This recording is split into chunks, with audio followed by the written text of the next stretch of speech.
What's up guys, hope you're having a good day. In this video we're going to be breaking down the main card of this weekend's UFC Fight Night card with Holm and Vieira heading up the main event. But before we do that, I want to give some stuff away, give some stuff back to the community. Those of you that watch my videos every time I put them out, I really appreciate it. So times are tough at the moment, man.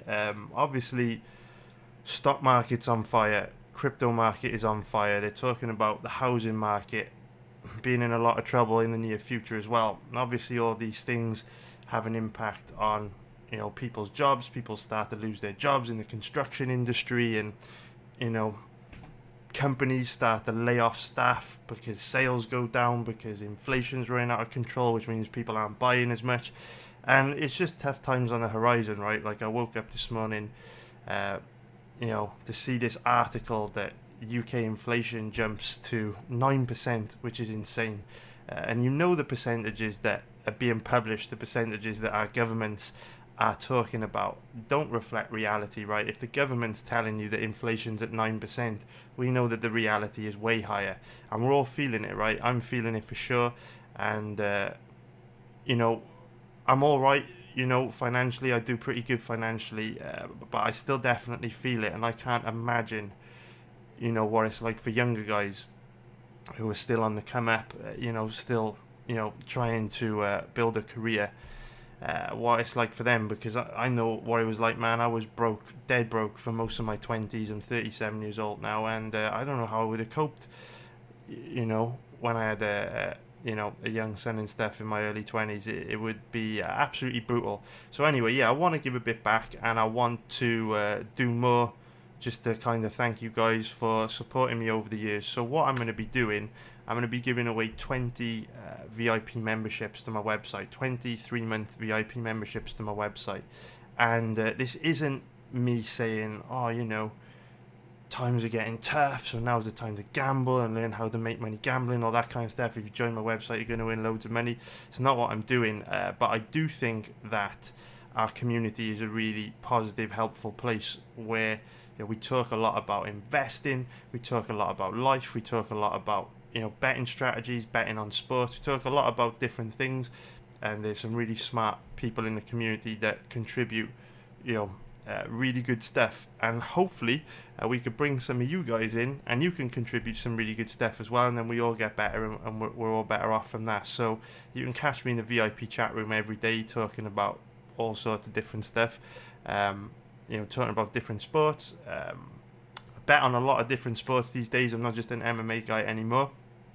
Yeah, man, jump on board. So what I really want to do, over the years, I read all your comments, and I see people like post really like positive stuff all the time, and those are the guys I want to bring in. So if you've been watching my videos for a long time, you comment a lot, you always share positive energy. I really want to give you free membership to my website, man. So what I would ask you to do is please leave a comment below saying that you've emailed me, because then I'll recognize your username.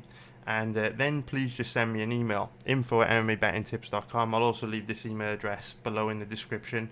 And what I want to do is just basically bring some more people, some positive people in the community. 3 months free memberships.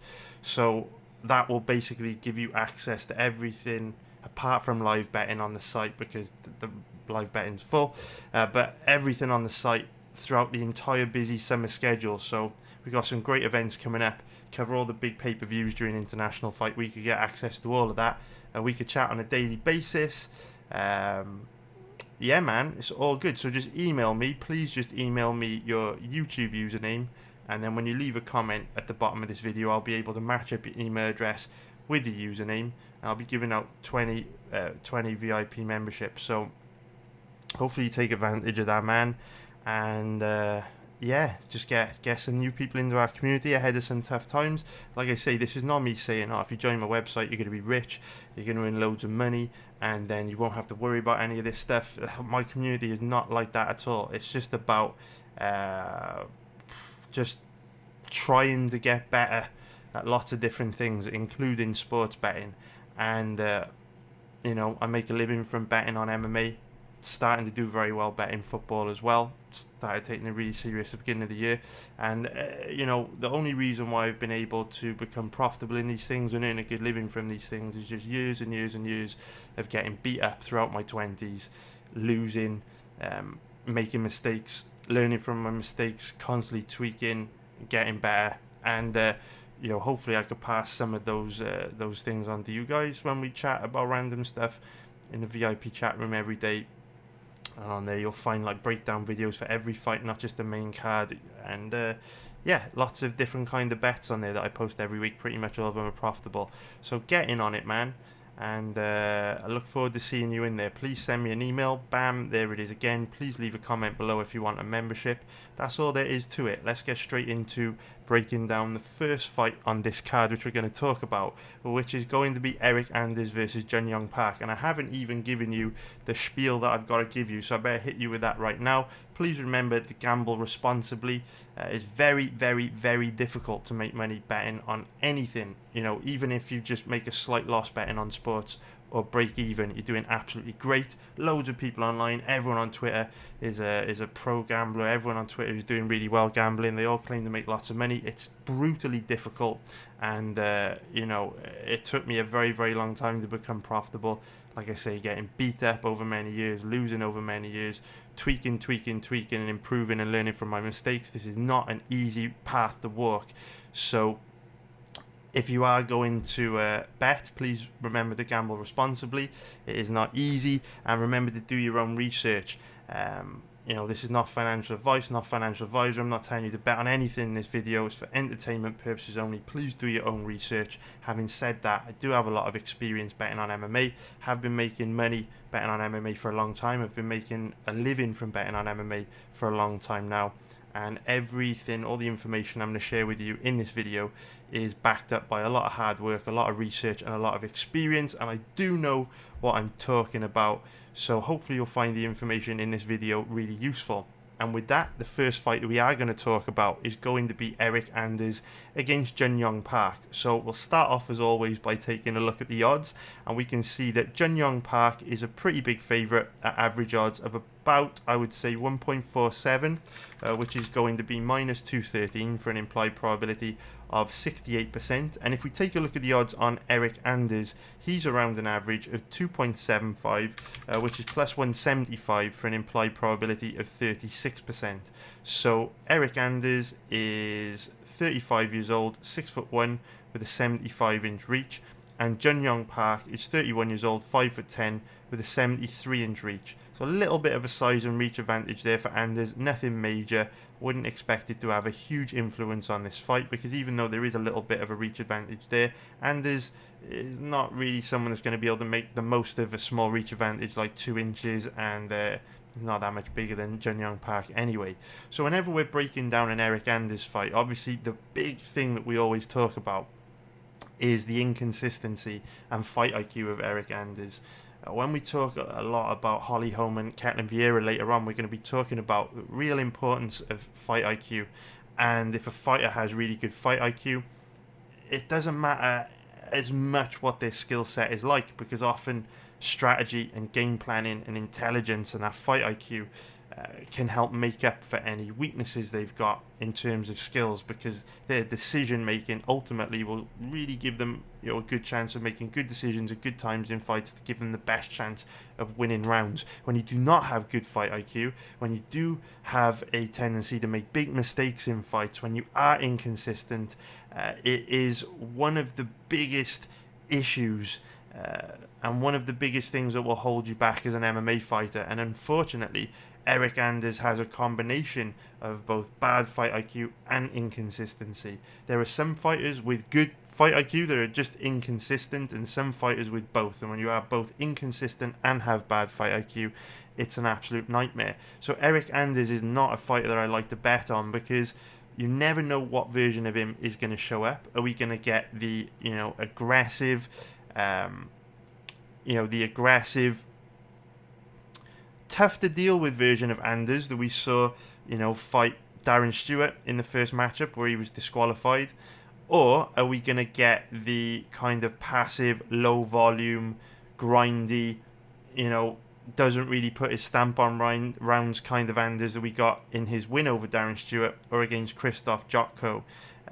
You never really know. And for that reason, I'm always very reluctant to bet on Anders. On top of that, his decision making is very bad. I always talk about the importance of putting your stamp on rounds and, you know, leaving no doubt in the judges' minds that you won that round by finishing the round strong or having big moments in that round.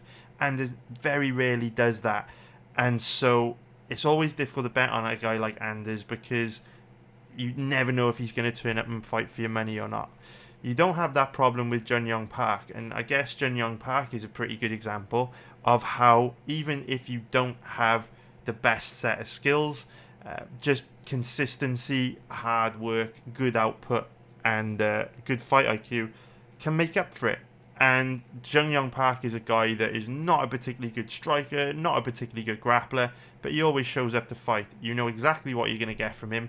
Every single time you watch a Jun Yong Park fight, he shows up and performs to his full potential. Doesn't matter if he wins or loses, you know exactly what you're going to get from him. And guys like that are a lot easier to bet because they're much more predictable. You know how they're going to look on Saturday night. So if we break down how both these guys are likely to match up when it comes to both striking and grappling, what we can then do is determine whether there's a strong position on either side here, whether either of these is worth a bet, and whether we can get a good risk to reward ratio on either one of these fighters. In terms of striking, I do think Jun Yong Park has the advantage here. I really like the volume and his work rate. He throws a decent volume of strikes per round, and this is mainly because he's not a power puncher who's going to load up and look to take your head off. He's a volume striker. He's got predominantly a boxing-based style of fighting, and everything that he does comes from behind his jab, and he's got a really nice jab. Now, Eryk Anders has got good footwork, good movement. He's reasonably good defensively, but we've seen that he does have a tendency to get involved in some kind of reckless exchanges at times, and as the fight wears on, he gets a little bit sloppier and a little bit worse defensively. And what's interesting is in his fight against Gerald Meerschaert, Meerschaert was able to have a lot of success against Anders with the jab. Now I know Anders won that fight by split decision, but it was a close competitive matchup. And what's interesting about that is, even though Meerschaert is longer and taller than Jun Yong Park, Meerschaert's hand speed is also very slow.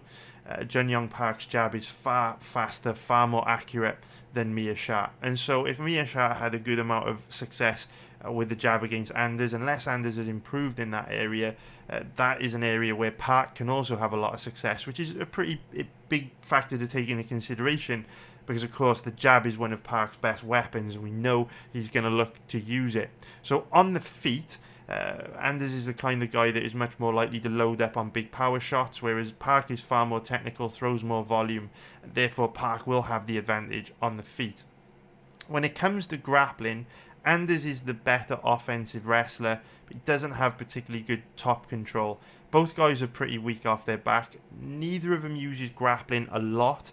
You will see a lot of grappling positions in Anders' fights in terms of him kind of working for takedowns against the cage in the clinch, but Anders rarely fully commits to takedowns, and so even though he kind of half-ass attempts taking his opponents down, he will rarely fully commit to it. So even though Jun Yong Park's takedown offense isn't the best, he's not the best on the ground, it's unlikely Anders is going to be able to make him pay for those weaknesses.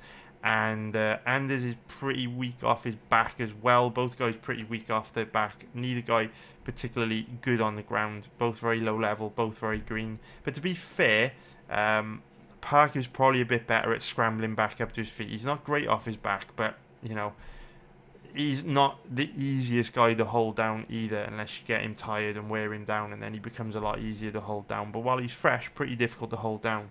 So this is a fight where Anders doesn't have any real advantage anywhere, but it's not like stylistically he's in a lot of trouble either. It's not like you look at this matchup and you go, oh wow, like Jun Yong Park is going to smoke Anders on the feet and dominate the fight if it goes to the ground. It's not like that at all. Park is probably just a little bit better than Anders, you know, standing up and on the ground. Perhaps not on the ground, you know, they've both got strengths and weaknesses on the ground. Park is a little bit better when it comes to striking, nothing major. But I feel like the reason why we're seeing Park as a big favourite is because of his consistency and Anders having that tendency to make really bad decisions in fights, which cost him. And so when you evaluate both fighters' skill sets, the odds don't make too much sense, because based on their skills, Anders should not be this big of a favourite. But when we know how important consistency and fight IQ is to MMA, you can kind of start to see why Park is a bigger favourite, because his superior fight IQ and his consistency is then somewhat baked into the odds.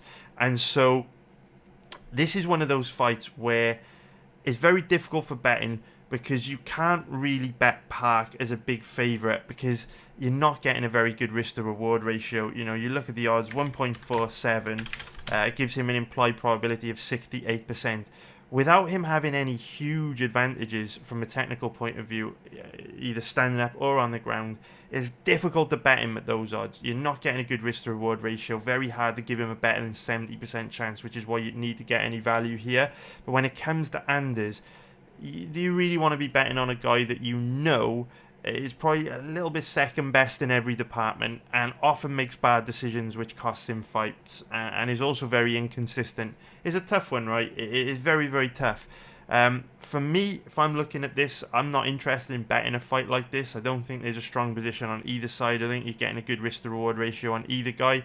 But if I had to bet this fight, if you held a gun to my head and told me, you know, you've got to tell us who gives you the better risk to reward ratio, it would have to be Anders. This is a dog or pass fight. I think the odds are too steep to pay the price on Park, but I do not love a bet on Anders. But if you absolutely have to bet this fight, I would take Anders, dog or pass, but it's more likely Park wins. This is one of those fights where I think Park will win, but I don't think Park is the better bet. I think Anders gives you the better risk to reward ratio, which may not make that much sense, but I think it's not putting your money in a great position taking Park at big dog odds.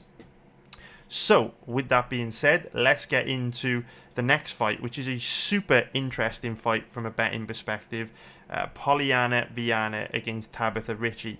So if we start off by taking a look at the odds on this one, we can see that Ricci is the favourite, the slight favourite, at odds of around 1.77, which is minus 130 for an implied probability of 57%. If we take a look at the odds on Polyana Viana, she's around an average of 2.10, which is plus 110 for an implied probability of 48%. So both these girls are in that even money odds range. As you know, if you watch my content, I love to bet fights in this odds range, because if you can just lean one way or the other, 60-40, you can get a good margin of value over the bookies. And in situations like this, where, you know, there's a good amount of footage on both girls, we should be able to arrive at a conclusion of who's slightly more likely to win, and therefore we can find ourselves a good betting opportunity. And I will be betting Tabitha Ricci this weekend for all the reasons that I will describe in this video. It's not a particularly safe bet, a confident bet, or a bet that I think wins a super high percentage of the time, but I think it's more than reasonable based on the information I'm going to share with you in this video, that Ricci wins at least 60% of the time. And, you know, at odds of 1.77, that gives us a little margin over the bookies. I bet her earlier in the week when her odds were better, so I've got a slightly better margin on Ricci. But my community does often move the odds on fights like this. You know, we've got a few hundred people in our community, and obviously on low liquidity fights like Viana versus Ricci, if you've got a couple of hundred people all betting the same thing at the same time, it's going to move the odds a little bit. You know, it's inevitable. That's just the way the betting markets work. So my community's probably moved the odds on Ricci a little bit here, because you can see her odds were, you know, about 1.83 earlier in the week, and they're steadily declining. Not too much, just a little drop, but they are continuing to drop with red arrows all across the board. So again, this is not, there are significant risk factors to betting Ricci. Show me a bet which doesn't carry risk factors, and I'll show you a bet you haven't researched properly. Every bet that you ever place will have risk factors, and we'll be talking about the risks of betting Ricci as we go through this breakdown. So we start off by looking at the tail of the tape. Viana is 29 years old, 5'5", with a 67-inch reach, and Tabitha Ricci is 27 years old, 5'1", with a 62-inch reach. And at this point, this is where we need to focus on the first big risk factor if you're going to bet Tabitha Ricci this weekend, and that is the size difference between these two. We know that size matters in MMA, that's why we have weight classes, and we know that in particular size and strength and physicality has a big influence on women's MMA. If you think about some of the dominant female champions over the history of MMA, Amanda Nunes, Chris Cyborg, Valentina Shevchenko, they're all these big, powerful, physically imposing female fighters, very athletic fighters, who are often just more physically imposing, bigger, stronger than the majority of the opponents that they face. And it has a big influence on the outcome of many women's MMA fights. So in situations like this, where Tabitha Ricci is very small for a strawweight at 5'1" with a 62-inch reach, that makes her one of the smallest strawweights in the division. And you have Polyana Viana, with a 67-inch reach. Viana's one of the biggest strawweights in the division. Ricci's one of the smallest strawweights in the division. That is going to give Viana an advantage in this matchup. And so even though there are some areas in this fight where I feel Ricci has big advantages over Viana, particularly in women's MMA, the size and the physicality of Polyana could negate some of those technical advantages that Ricci has. So that is a big factor for us to take into consideration. So both these girls are primarily grapplers, so that's quite a complex issue to explore. So we'll put that to the side. We'll get to that in a minute, and we'll focus on striking first of all, because that's going to be the easiest thing to go through. If the fight stays standing, Polyana Viana will have a big advantage over Ricci. Ricci's striking is really rudimentary. You can see her sat down in the gi in her profile picture. She is a grappler, and she just, with only 7 pro fights on her record, just hasn't really developed much striking yet. She moves pretty well. She's not bad defensively, but doesn't really have any power in her hands. Is not at all dangerous on the feet. And because she's so small, she's just not the best at getting inside and landing clean, hard shots. Now, Polyana Viana's striking is not anything special. It's not amazing. But she's a lot more experienced than Ricci. She's been training Muay Thai for a good amount of time. She's got pretty nasty kicks, and she will definitely have an advantage over Ricci on the feet. If this fight stays standing, I think Polyana Viana is going to win very comfortably, because she'll be able to use her size and her length and her reach to chip away at Ricci from a range where Ricci isn't skilled enough to counter. Now, Polyana Viana does have really bad striking defense. Perhaps, in actual fact, yeah, she's got worse striking defense than Ricci. She kind of just stands with her hands down low, chin up high, doesn't move her head at all. So she is a sitting duck, the big power strikes. However, I don't think Ricci's got the skill set to make her pay for being bad defensively. Remember, we said Ricci's not the best at getting inside and landing, accurate power strikes. The reach and the size difference will also make it harder for Ricci to do that. So while Viana is worse defensively, I don't expect Ricci to be able to make her pay. So on the feet, Viana should be able to outstrike Ricci pretty comfortably. But when it comes to grappling, things get a lot more interesting. Whenever you hear people talk about Polyana Viana online, the commentators will be talking about her this weekend when she's walking to the octagon. They always talk about Viana's Brazilian Jiu-Jitsu, and they say that she is a national Brazilian Jiu-Jitsu champion, wherever that means. I'm not too sure. Remember, B. Malecki is allegedly a world Muay Thai champion, and we've all seen how poor B. Malecki's striking has converted into MMA striking, not good at all. And so while Viana's base in grappling is Brazilian Jiu-Jitsu, and I'm sure she does have some titles, and I'm sure she is a bit of a beast at competition Jiu-Jitsu, I don't feel her style of Jiu-Jitsu works that well for MMA. And the main reason being that Viana is way too willing to go to her back, give up weak takedowns, pull guard, and spend way too much time on her back hunting for long shot submissions. Viana is a fighter that wants to be on her back, using her jiu-jitsu to attack you with arm bars and triangles. And every once in a while, that works out, and she catches her opponent in an armbar or triangle off her back. She is very, very tricky off her back. But as we know, more often than not, when you put yourself on your back in an MMA contest, you're putting yourself in a losing position. And if you don't hit a submission off your back, you're going to lose a decision more often than not. Most judges will score rounds in favour of the fighter in top position. And while Viana's tricky off her back, she's not like anything special. She has caught some pretty low-level grapplers off her back in some nasty submissions, but I don't look at Viana and think, my God, that girl's jiu-jitsu is nasty.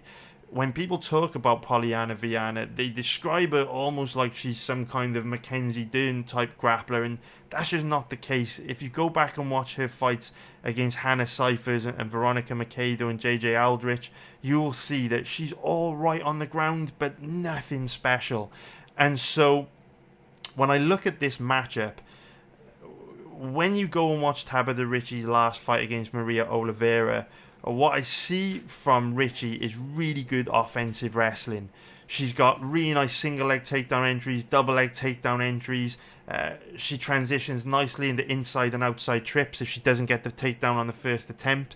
And when you look at how good Ricci's offensive wrestling is, how bad Viana's takedown defense is, and how willing Viana is to go to the ground in her past fights, Ricci should be able to get this fight to the ground anytime she wants. I feel Viana may be one of these fighters that is a victim of having a little bit of success with low probability things that she's done. What I mean by that is, give you an example, right? Say, for example, you bet on a fighter and they are second best everywhere. They're not as good of a grappler as their opponent. They're not as good as a striker, and in round one, they get completely outclassed, right? In round one, your fighter gets outstruck on the feet, taken down, dominated on the ground, and it looks like you're going to lose that bet. But in round two, your fighter comes out, and within a minute of round two, out of nowhere, bang, lands a kill shot and knocks their opponent out, and you win the bet. And you're like, this is amazing. You know what I mean? I've done great. I've hit a big winner there. This is all good. I've made money. I'm a genius, right? You win that bet. You think you're really smart. You won a bet, and that's all gravy, right? No problems here. But the problem is, good bets don't always win, and bad bets don't always lose. If your fighter was getting outstruck on the feet, dominated on the ground, and then they won from Hail Mary knockout out of nowhere, chances are you may not have placed a very good bet there. But without feeling the pain of that loss, without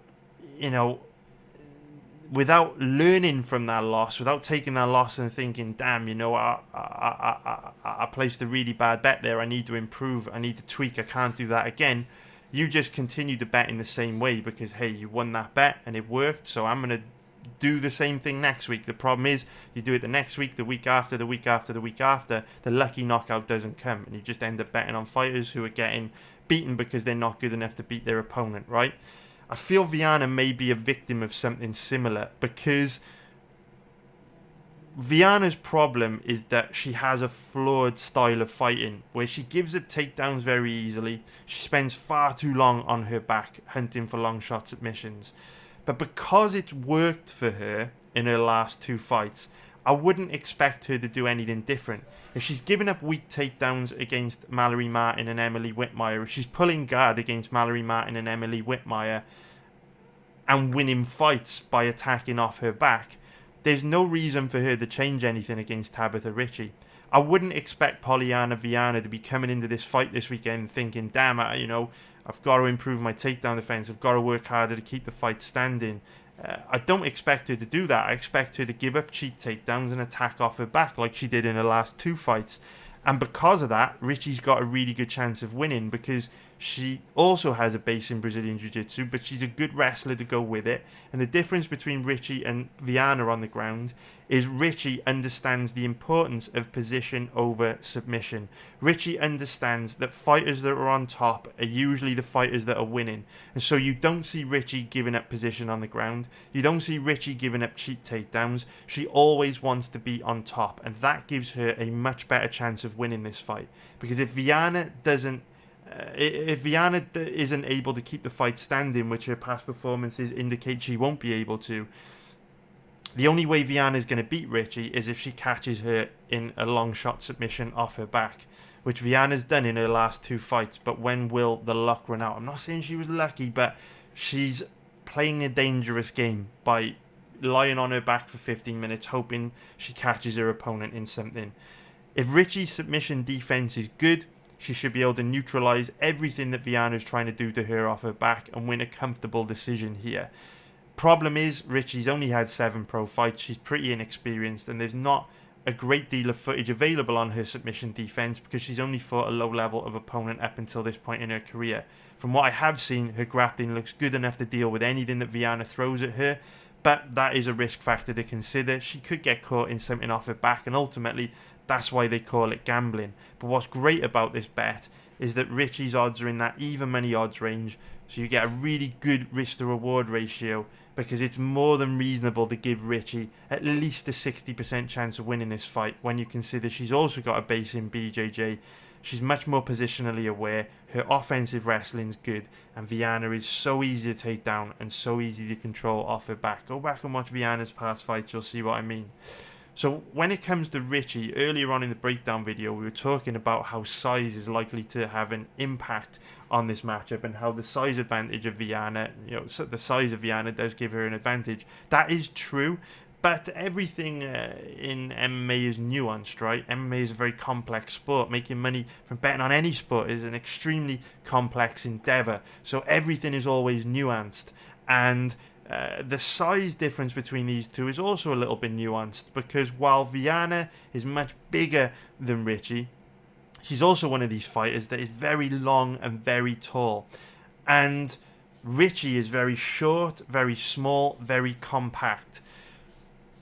So that's one of the reasons why Ricci is a really good offensive wrestler, because her short, compact frame enables her to shoot in really deep on her opponent's legs. If you want to take your opponent down, what is the best way to do it? Well, you need to shoot in deep on their legs where you can upset their balance. And with Viana being long and tall, Ricci being short and compact, when Ricci shoots in naturally, because she's got that lower center of gravity, she's shooting in naturally at the legs, the hips of Viana, which is going to make her offensive wrestling even more effective. So while Viana's size does give her an advantage, some of that advantage is offset in making it potentially easier, or likely easier, for Ricci to get this fight to the ground. So to summarize, the odds on Ricci are currently 1.77 minus 130, which carry an implied probability of 57%. More than reasonable to cap her at 60% here for all the reasons that I've described. It's a little bit of a margin value, or on betting Ricci this weekend. And if you bet her earlier in the week when her odds were better, you get an even bigger margin. But I think Ricci's a good bet this weekend. As ever, I'm not telling you what to do. Go do your own research. Go watch the fights that I've mentioned in this video, particularly Hannah Cyphers versus Polyana Viana. And I'm pretty sure you will agree with me that Tabitha Ricci's a good value bet this weekend, but she could lose. There's risk factors there too.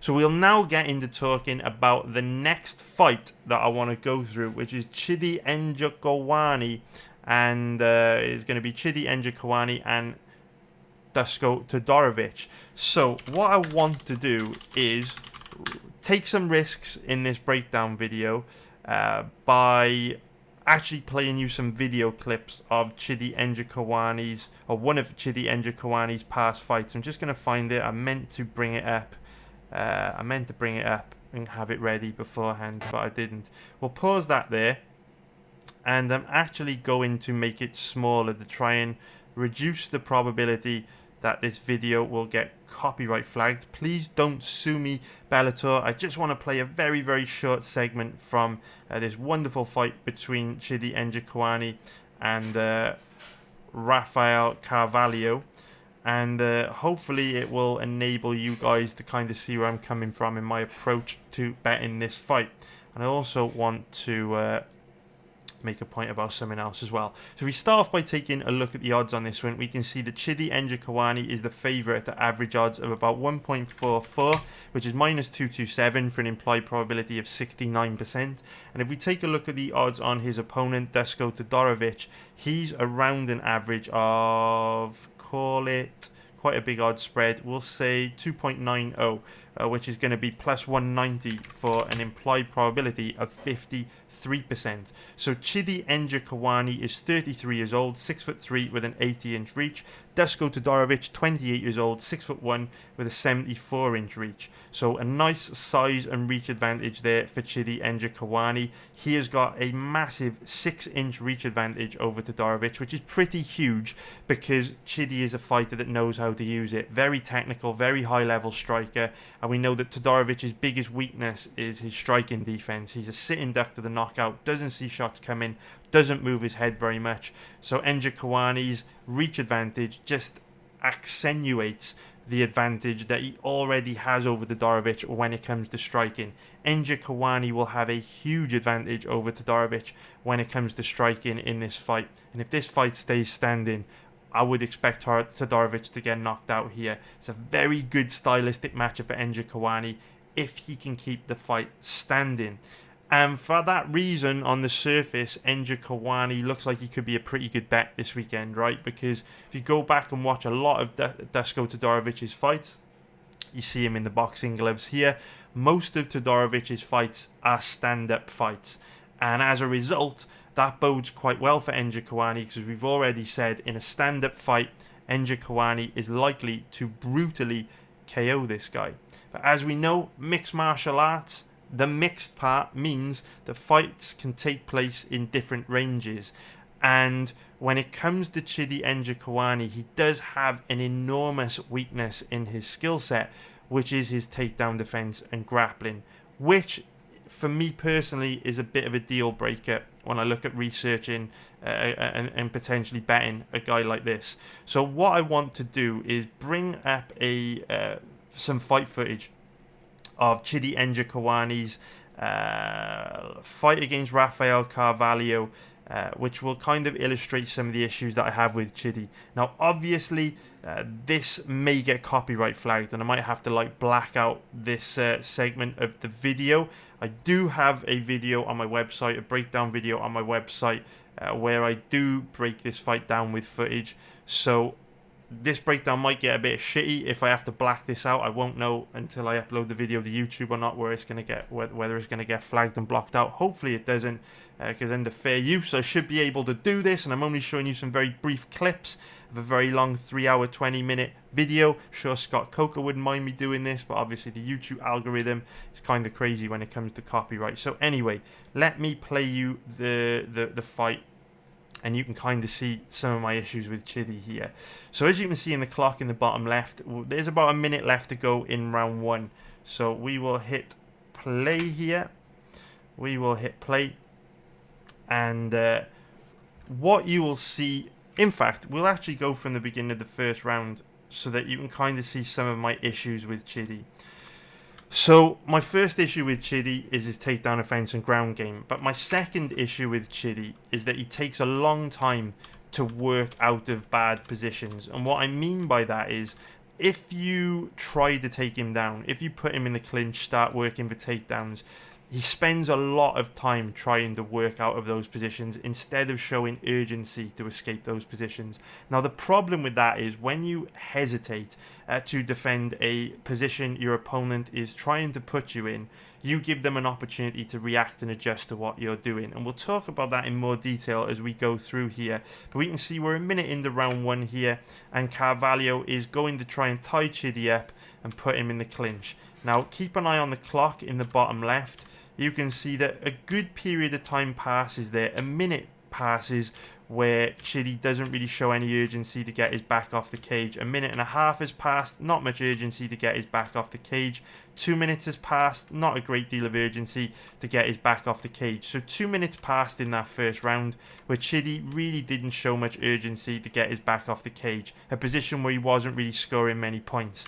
Carvalho puts him back on the cage, and again, Chidi doesn't show much urgency to work out of that position, just kind of chooses to stay in the clinch where Carvalho's out hustling him, working for a takedown, and then right at the end of the round gives up a really weak inside trip. So this is the first glimpse you get of Chidi's poor takedown defense. gave up a very, very soft takedown there at the end of the round, which again kind of highlights the bad fight IQ of Chidi, because in a competitive round like that, a close round where neither guy really achieved very much, battling for position in the clinch, we know that a late takedown like that can be enough to steal the round for a guy like Carvalho. You do not want to be giving up cheap takedowns at the business end of a round, because we know judges are very likely to score rounds in favour of the fighter that finished the round strongest in a very competitive round like that. But we now head into round 2. If we just scroll through, not going to focus so much on the hesitation in the clinch work. Now we want to focus way more on takedown defense, because that is my real major deal-breaking issue with Chidi. And here we go. So we're now 3 minutes into round 2. There's 2 minutes left to go in the round, and look at how bad Chidi's takedown defense looks here.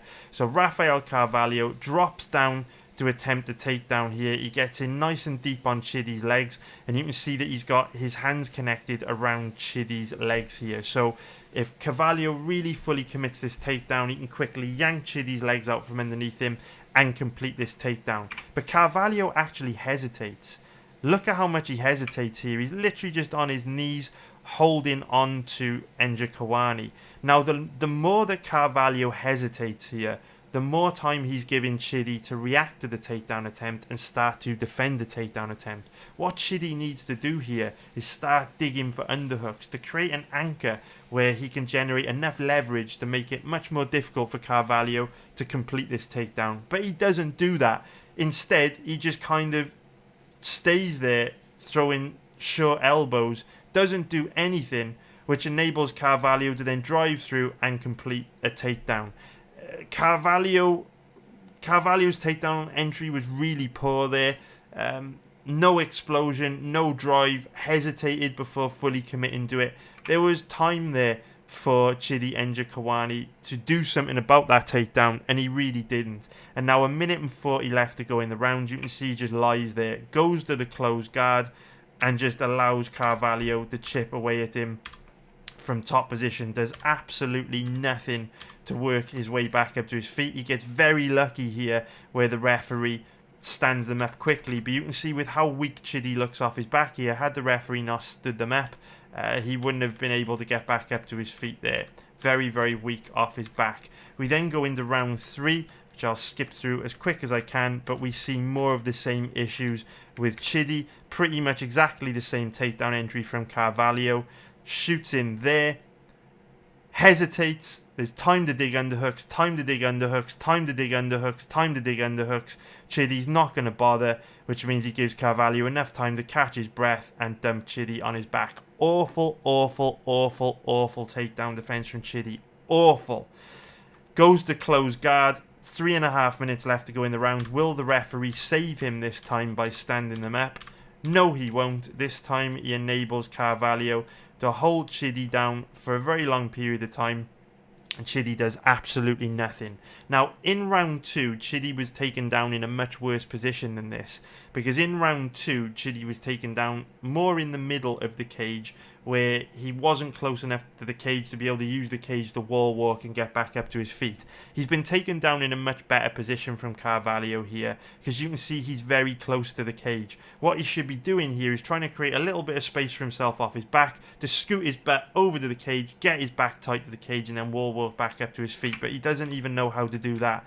And you can see he just kind of lies there, allowing Carvalho to hammer him. Even here, when he creates space for himself off his back with his legs, he's not trying to use the cage to pop back up. Just allows Carvalho to jump right back in to top position.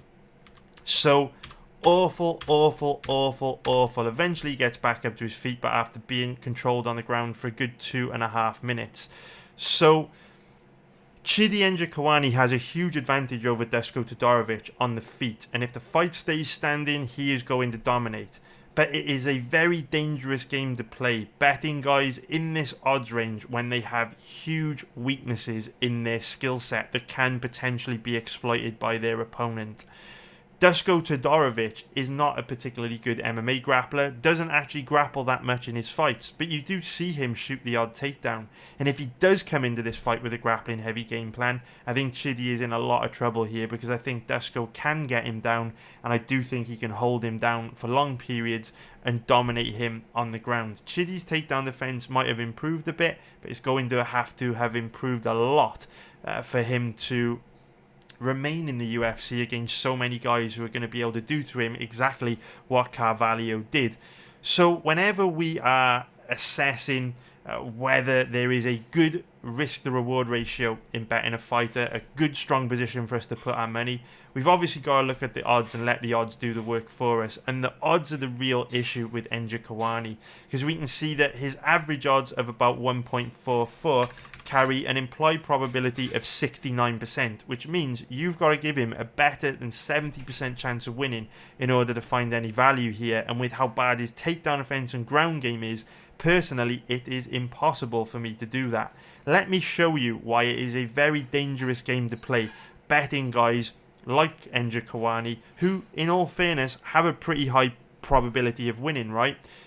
Njokuani should win this fight. He's a lot more likely to win than Todorovic, because most of Todorovic's fights stay on the feet, and if this is a stand-up fight, we know Njokuani's going to smoke him.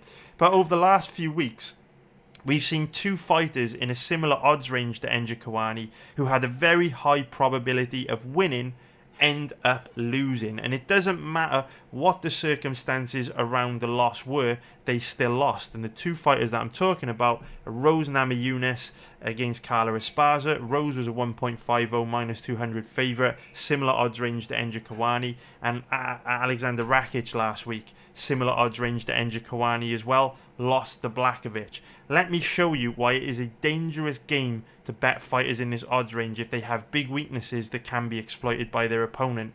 With Rose, we were talking about the lack of footage on her takedown offense. We were talking about her inconsistency, how performance anxiety often has an influence on her performance. And with Rakic, we were saying that he doesn't really deal with leg kicks particularly well. We saw that in the Oezdemir fight. His striking defense isn't particularly good. At times he struggles to put his stamp on rounds. So there were issues with Rakic as well.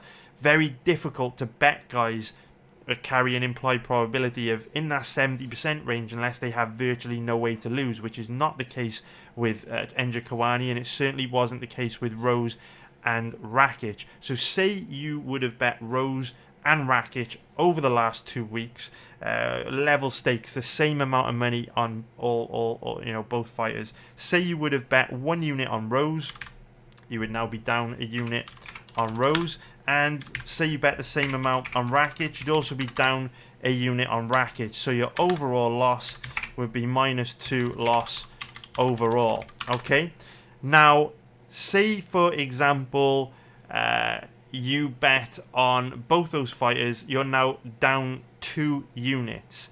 The problem is, in order to just get back to break even, you need to win 4 bets in this odds range just to break even. You need to win 5 bets without any more losses to be in any kind of profit. Because obviously if you bet a fighter 1 unit at odds of 1.50, you're only getting 0.5 back.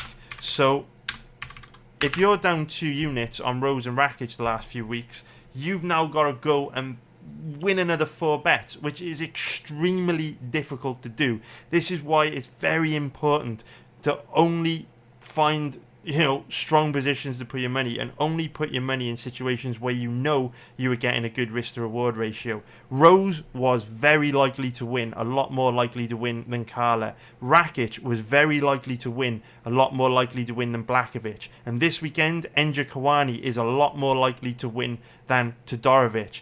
But all 3 fighters have big weaknesses that could potentially be exploited by their opponents, and as a result, you are not getting a good risk to reward ratio for your money. And even if Njokuani goes out there and wins this weekend, it doesn't matter, because you still got to win. For every 2 bets in this odds range that you lose, you've got to go and win another 4 just to break even. You've got to go and win another 5 to be in profit. And it is very difficult to do that when you're betting on fighters that have big holes in their skill set that can be exploited by their opponents. So I urge you to think very carefully before betting on a guy like Njokuani this weekend. And what I would say about Njokuani is, if he does go out there and smoke Todorovic in 30 seconds and brutally knock him out, and you were thinking of betting him, and then you watch this and you decide to pass, don't beat yourself up. Don't get mad at yourself for not betting Njokuani. Don't be one of those guys that's like, motherfucker, I knew I should have bet Njokuani. I knew he was going to knock Todorovic out. Why did I listen to people on YouTube? Don't be like that. Instead, understand that you're making that decision because long term you know that is the way you need to bet in order to be profitable. Let the odds do the work for you. Only put your money in strong positions. Only bet in situations where you're getting a good risk to reward ratio for your money. And whether Njokuani gets laying prayed and dominated on the ground for 3 rounds on Saturday,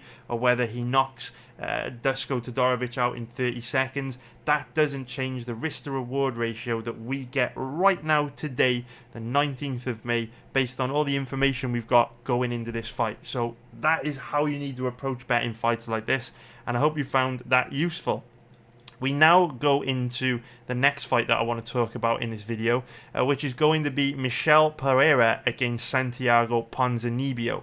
So if we start off by taking a look at the odds, we can see that Pereira is the slight favourite at average odds of -125 for an implied probability of 56%. If we take a look at the odds on Santiago Ponzinibbio, he's around an average of 2.05, which is +105 for an implied probability of 49%.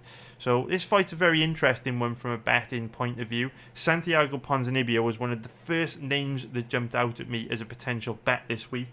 But after researching this fight, I like Santiago Ponzinibbio in this matchup much less than I thought I would, for the reasons that I'll share with you now. So Pereira is 28 years old, 6'1" with a 73-inch reach. Ponzinibbio, 35 years old, 6 foot tall, with a 73-inch reach also. So both guys roughly about the same size.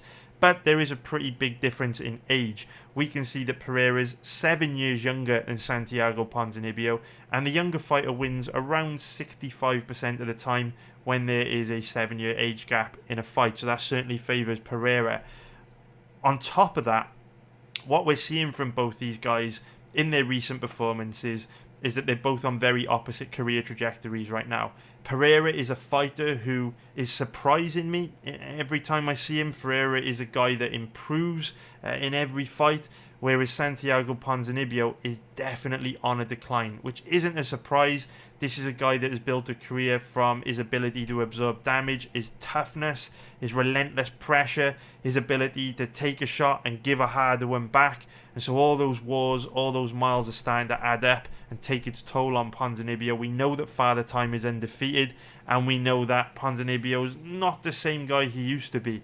Pereira is making improvements from fight to fight. I've actually lost some money live betting some of Pereira's fights because I've been making live betting decisions based on Pereira's previous performances, only for him to show that he's tightened up those weaknesses, improved in those areas, and as a result, those past weaknesses aren't as big of an issue for him now as they were in the past. That's caused me a little bit of money, or cost me a little bit of money in live betting. Don't lose very often in live betting, but Pereira's been one of the fighters that's cost me money recently because of how much he's improving from fight to fight. And of course, it's very difficult for us to research the rate at which fighters are going to improve and what areas they're going to improve in. So Pereira's caught me by surprise quite a bit in his recent fights.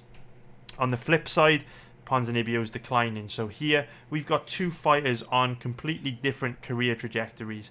Ponzinibbio is on the downward trajectory where we know he's declining from fight to fight, whereas Pereira is on that upward trajectory where he is getting better and better. So from a betting point of view, what we're looking at here is, Ponzinibbio was at one point in time one of the best welterweights in the world. He was in the title picture. Pereira is one of these young, hungry, up-and-coming guys that's improving from fight to fight. Has Ponzinibbio declined enough to the point where a guy like Pereira is now going to be capable of beating him? That's what we're going to be discussing in this video. And what's very interesting about this matchup is that Ponzinibbio is a pressure fighter. He likes to come forward, take control of the centre of the octagon, put his opponents on the back foot and chip away at them with his aggressive pressure fighting style. And historically, that style of fighting has been kryptonite for Michel Pereira. It has been the style that Pereira struggles against. Pereira doesn't deal well with pressure fighters. We saw flashes of this in his last two fights against Andre Filho and also Nico Price. And Pereira is one of these guys that if you put him on the back foot and force him to react to what you're doing, he no longer has the time and space to get off his flashy attacks he can no longer pace himself effectively, and as a result his volume drops and he starts to fade and get tired. Pereira's at his best when you stand in the middle of the octagon with him. He can pace himself, he can control his heart rate, control his breathing, and every once in a while hit you with like these crazy, flashy spinning attacks. That's when Pereira's at his best. If you put him on the back foot, pressure him, force him to circle away from you, his volume falls off a cliff. He's nowhere near as good defensively, and like I say, he doesn't have the time and space to get his flashy attacks off. So from a stylistic point of view, Santiago Ponzinibbio is a nightmare for Michel Pereira, because Ponzinibbio's style of fighting is the one style that Pereira struggles against. Where this fight gets really complicated is that Pereira is getting a lot better at dealing with pressure fighters, and Santiago Ponzinibbio isn't able to pressure guys as effectively as he used to be able to. So, for example, if you look at Ferreira's last two fights against Andre Filho and Nico Price, there were moments in those fights where Pereira really struggled against the pressure that Filho and Price were able to put on him. But he didn't fade as hard as he has done in the past, and he was able to dog it out, tough it out, and still have a reasonable amount of success even when under an immense amount of pressure in those two matchups. So Pereira's getting better at dealing with the pressure. Ponzinibbio, on the other hand, isn't as good as delivering the pressure, because Ponzinibbio is one of these guys that hasn't adjusted his style of fighting. When you look at, these veteran fighters like Ponzinibbio, they often go one of two ways. They go down the Robbie Lawler Shogun route, where they don't adapt and adjust their style of fighting in any way, and they still try and fight with exactly the same style that they did in their late 20s and throughout their whole careers. And in situations like that, with the Nick Diaz's, the Robbie Lawlers, the Shoguns, we see them start to lose a lot, right? Because they haven't evolved with the sport, and they're not capable of doing the same things they did when they were younger, because they're not as powerful, they're not as athletic, their reflexes aren't what they used to be. Then you've got other guys like Glover, who built a career off being like this relentless brawler, who would come forward, pressure you, force you to exchange, beat you up in the clinch. But we know that Glover can't do that anymore. He doesn't have the chin, doesn't have the durability, doesn't have the reflexes. So on the feet, he's bad defensively. He looks at constant risk of being knocked out. Glover recognised that, and he evolved and changed his strategy, where now you see a lot more grappling from Glover in his fights. And that's helped him, rejuvenate his career and go on to win the light heavyweight title. Ponzinibbio hasn't evolved. He's much more like Robbie Lawler and the Diaz brothers. Hasn't changed his style. And even though he's still somewhat effective with his style, nowhere near as effective as he used to be. He's still good at cutting the cage off and pressuring his opponents and putting them on the back foot. But in the past, Ponzinibbio could kind of ride and roll with the punches, take a shot to maintain that pressure and keep his opponent in that uncomfortable range. Whereas Ponzinibbio is just not as durable as he used to be. He can't take a shot like he used to. And as a result, it's a lot easier to catch him with big shots, back him up and alleviate the pressure that he is trying to put on his opponents. So Ponzinibbio is not as good as of a pressure fighter as he used to be. Pereira's getting a lot better at dealing with pressure. Having said that, he did still struggle under the pressure that Filho and Price put on him, and from a technical point of view, even at this stage in his career, Ponzinibbio is still a far better pressure fighter than Andre Filho and Nico Price from a technical point of view. The difference is that Filho and Price are way more durable than Ponzinibbio. So whereas Price and Filho may not have been as good as at cutting the cage off and punishing Pereira from that pressured position, taking control of the centre of the octagon, they're not as good from a technical point of view as doing that as Ponzinibbio is. They are much more capable of standing in front of Pereira and taking the shots that Pereira is going to throw at them to alleviate that pressure than Ponzinibbio is at this stage in his career, because he's just not as durable as he used to be. We're seeing him get rock, drop, wobbled in every fight these days, when Ponzinibbio built a career off having a granite chin and being virtually impossible to knock out.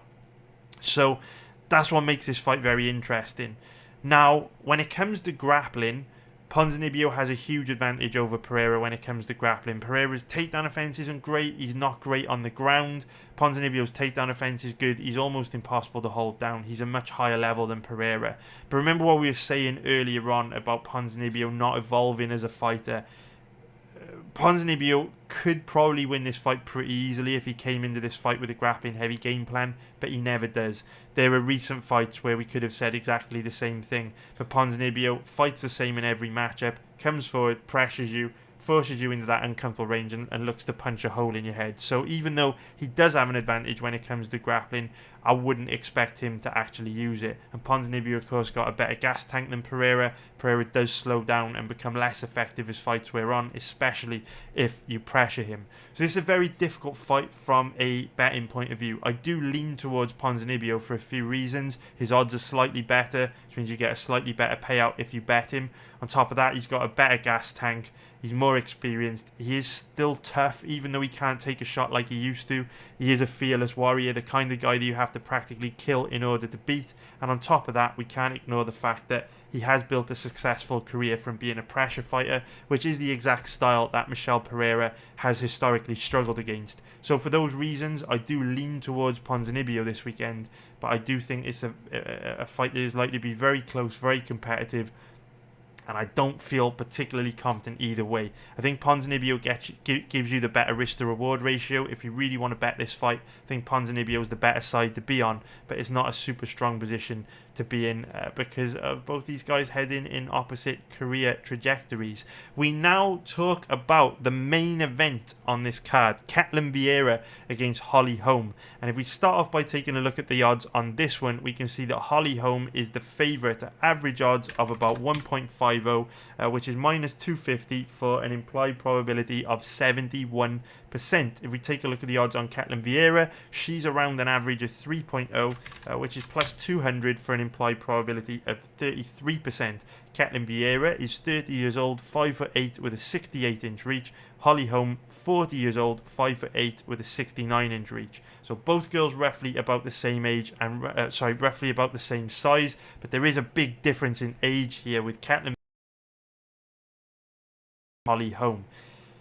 Vieira was one of the first names that jumped out at me as a potential bet on this card, and one of the main reasons was the difference in age. We know that the younger fighter wins around 70% of the time when there's a 10-year age gap in a fight, which, you know, straight away, if you're purely betting off that statistic, makes you want to lean more towards Vieira in a matchup like this. That's 7-0. 10-year age gap, younger fighter wins 70% of the time. And that gives Vieira a statistical edge in that department over Holm.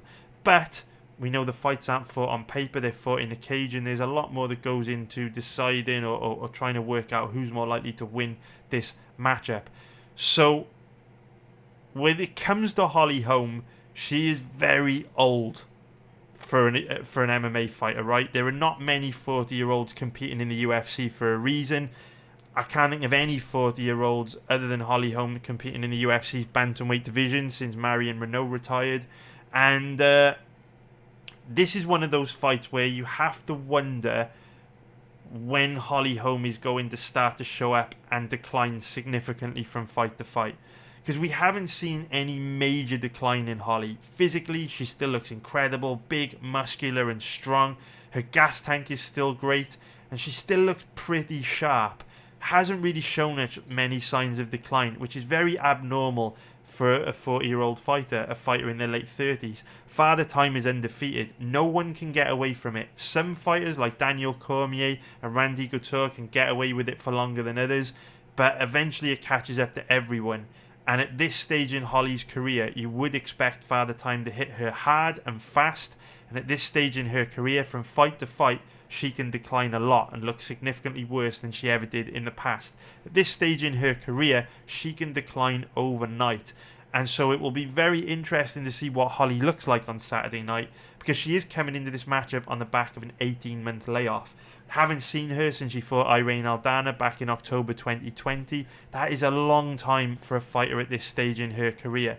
And at this stage in her career, Holly Holm could have declined a lot since we last saw her. But unfortunately, because she hasn't been that active, it's very difficult to know for sure what version of Holly we are going to get on Saturday night. But the age is a big advantage for Vieira in this matchup. Very interested to see how Holly looks this weekend.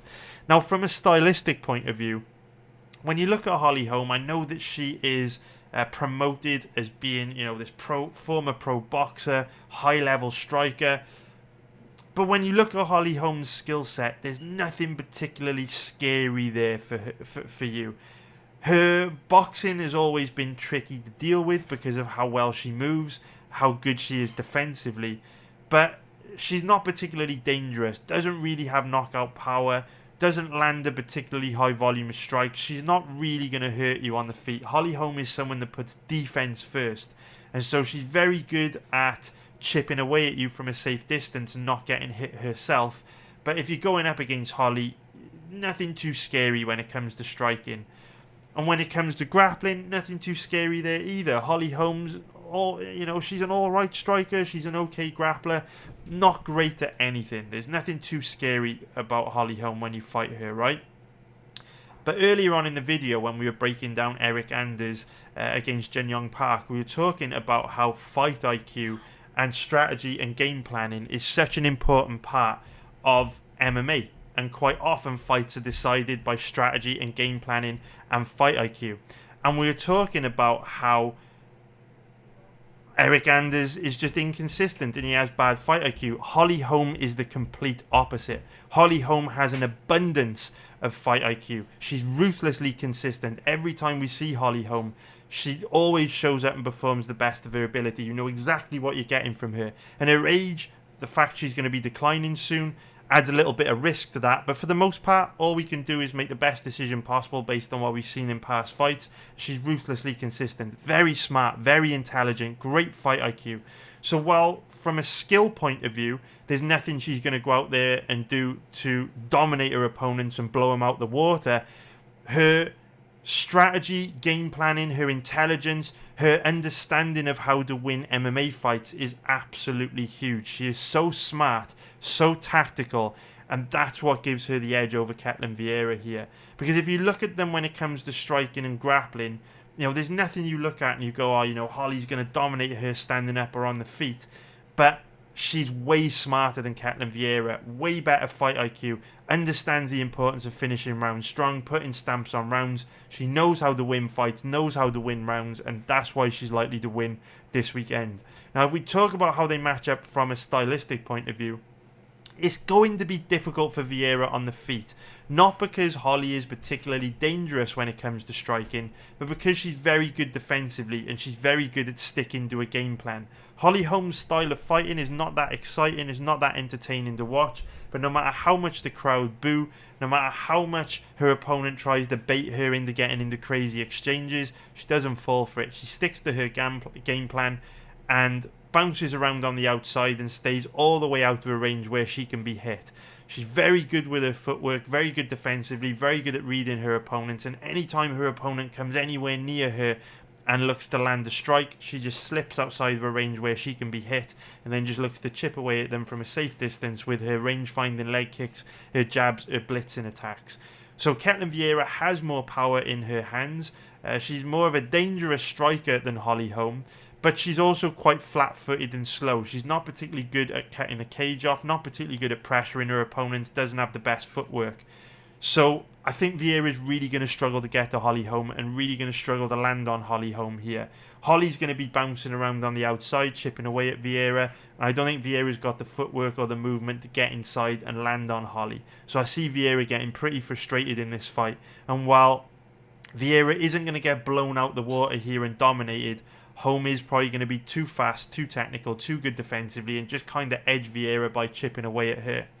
Now, when it comes to takedown defense and grappling and wrestling, that's another area where Holm is going to have a pretty good advantage here. Vieira's takedown defense is okay, it's not bulletproof, but the real area where Vieira has an issue is that she's very, very weak off her back. If you can put Vieira on her back, you can rack up a lot of top control and hold her down for long periods of time. We spoke in the breakdown video for the fight between Santiago Ponzinibbio and Michel Pereira about how veterans sometimes evolve and some don't evolve, and the ones that evolve can prolong their careers and do a lot better later on into their career. And we're using the example of Glover now grappling a lot more than he used to in his early days. And Holly Holm is another fighter that has evolved a lot. If you go back and watch You know, all of Holly Holm's fights in the UFC, up until maybe a couple of years ago, you will never see Holly Holm grapple. You will never see her wrestle. You will never see her try to take her opponent down. But then when she fought Germaine de Randamie, all of a sudden, we started to see Holly Holm use grappling to steal rounds, put her stamp on rounds, mix things up more, set up her strikes, make her a little bit more unpredictable. And Holly Holm, like Glover, has been a fighter who has really evolved her skill set to be a more well-rounded, complete fighter, which has prolonged her career and allowed her to pick up some good wins over the last few years. So Holly is now a fighter that isn't just a pure striker. She usually does use a lot of grappling, and this is an area where I think she can cause Vieira a problem, because she can use that element of surprise to take Vieira down and steal rounds when she's got Vieira thinking about striking for long periods of time. So when it comes to betting this fight, this is one of those matchups where there's no doubt that it's dog or pass, right? There's no way you can bet Holly Holm at odds of 1.40. You'd have to be crazy to bet Holly Holm in this fight. 40 years old, 18-month layoff. Her odds carry an implied probability of 71%. There's just no value there whatsoever. You cannot bet Holly Holm this weekend. You'd have to be insane. So this is a dog or pass matchup, right? You've got to take Ketlen Vieira or pass on this one. The problem with betting Vieira is that, you know, from a stylistic point of view, it's a very tough fight for her, and you're kind of relying on Holly Holm declining a lot in order for Vieira to win this fight. And we haven't really seen much signs of decline in Holly up until this point in her career. So for that reason, I'm going to be passing on this fight. I don't see a strong position on either side. But if you really, really, really, really want to bet this fight, you've got to take Vieira with a better risk to reward ratio. So I hope you found that useful. And yeah, thank you very much for watching. If you got this far, please hit the like button if you haven't already. Please subscribe if you haven't already. And also, please leave a comment. Let me know what you think about, you know, the stuff we've talked about today. And let me know who you're betting this weekend. So thank you very much for watching. Take care. Love you guys. And I will see you all very soon for another video. Bye.